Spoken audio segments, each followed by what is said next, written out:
बताया वाला स्टार्ट। हाँ, कि देखो अभी हम लोग कंटिन्यू ब्लड के टॉपिक पढ़ रहे हैं, उसमें से भी हमारा ब्लड का टॉपिक नंबर 3 में पढ़ा रहा हूँ, प्रोसेस ऑफ इरेथ्रोपोइसिस।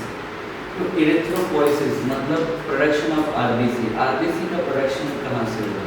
अब ये मैंने आपको कल ही बताया था कि मिडल ऑफ फेटल लाइफ में ये जो सारा जो काम है वो बोन मैरो के पास चले जाता है। पहले जो योग सैक था, योग सैक के बाद फिर हमने देखा लीवर एंड स्प्लीन, और फिर बाद में फीटल लाइफ में, middle of the fetal life में ये काम जो है, प्रोसेस जो है बोन मैरो के पास चले जाता है। अब एक बात अच्छे से सुनो कि सबसे इम्पोर्टेंट है bone marrow contains, bone marrow में एक सेल होता है जिसका नाम है स्टेम सेल्स। बहुत इम्पोर्टेंट स्टेम सेल्स, इसका नाम है that is pluripotent stem cells. Pluripotent stem cells ध्यान में रखो। अब देखो दो टाइप के स्टेम सेल्स होते हैं, फर्स्ट है टोटिपोटेंट स्टेम सेल्स और दूसरा मैंने बोला प्लूरिपोटेंट स्टेम सेल्स।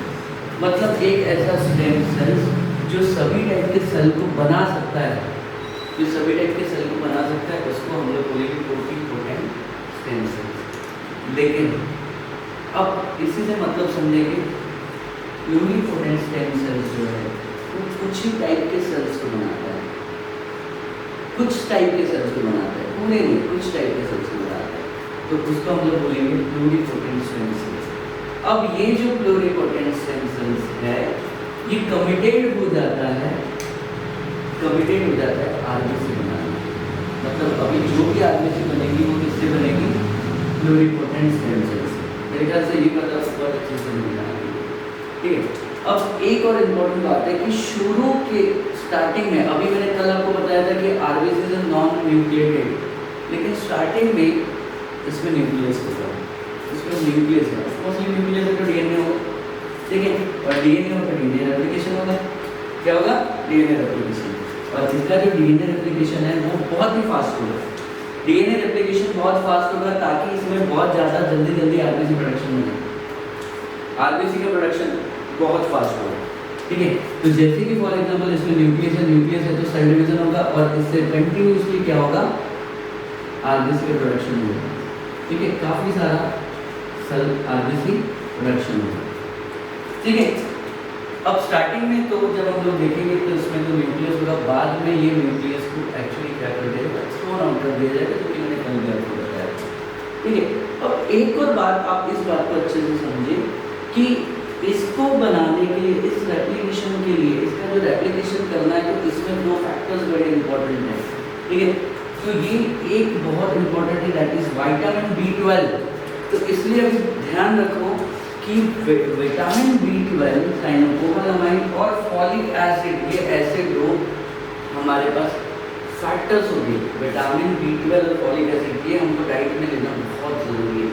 जब हम डाइट में हमको इसको एज ए फूड के तौर पर लेना बहुत ज़रूरी है। और इनका जो मेन फंक्शन है आरबीसी मैचुरेशन फैक्टर, ये बहुत ज़्यादा इंपॉर्टेंट है, आरबीसी मैचुरेशन फैक्टर।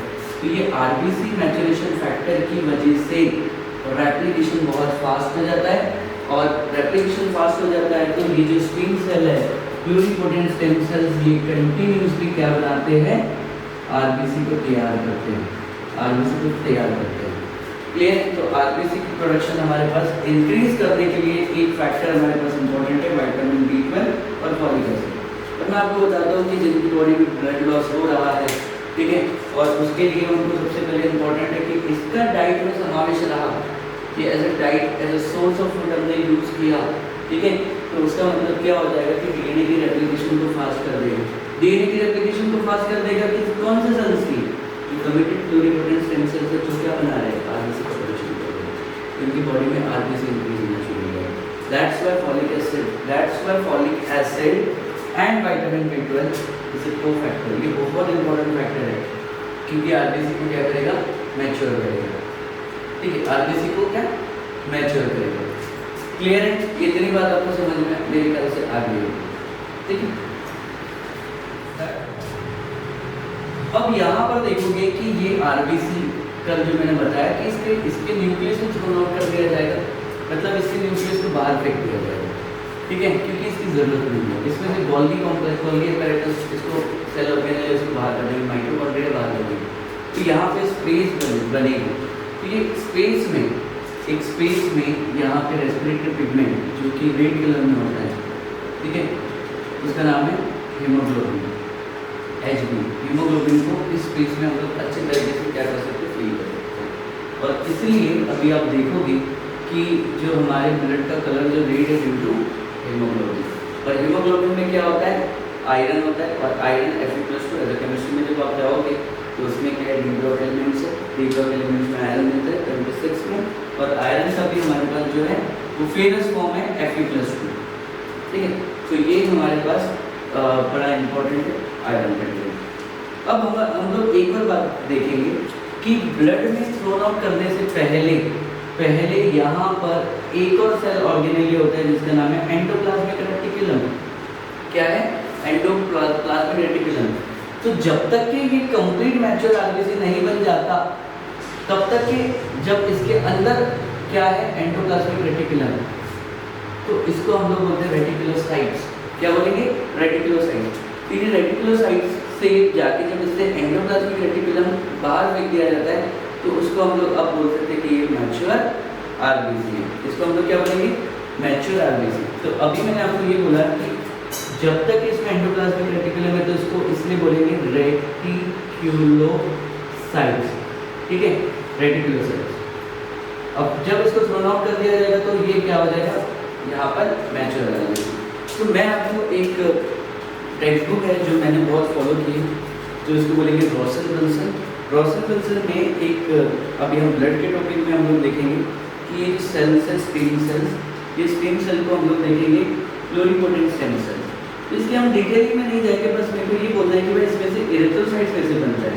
इसके पहले इरेथ्रोसाइट के पहले देखो रेटिकुलोसाइट्स, ठीक है। एक ही स्टेम सेल्स है, इसकी जो डिवीजन करके भी हम लोग देखेंगे कमिटेड हो गया आरबीसी बनाने के लिए, ठीक है।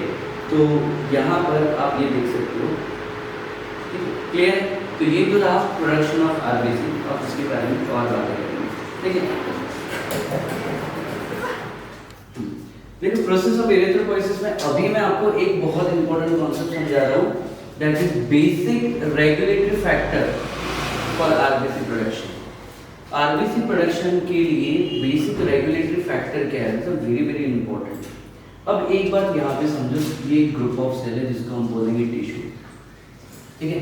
ये ग्रुप ऑफ सेल है, इसको हम लोग बोलेंगे टिश्यू। अगर किसी भी व्यक्ति के, अगर किसी भी इंसान के, ठीक है, टिश्यू में हाइपोक्सिया हो जाए, क्या हो जाए, हाइपोक्सिया हो जाए, मतलब जो पार्शियल प्रेशर है ऑक्सीजन का नॉर्मल से कम हो जाए, डिक्रीज होना मतलब नॉर्मल से कम हो जाना।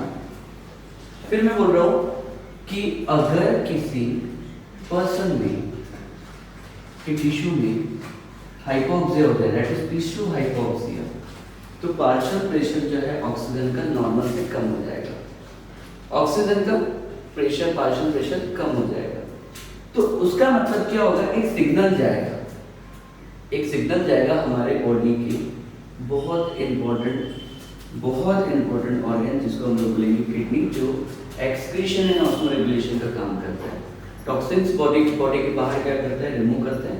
और दूसरी बात जो सबसे इंपॉर्टेंट है, osmoregulation, maintenance of water and salt balance. तो ये सिग्नल जो है वो स्टिमुलस कर दिया किसको, किडनी को। स्टिमुलस किसको कर दिया, किडनी को।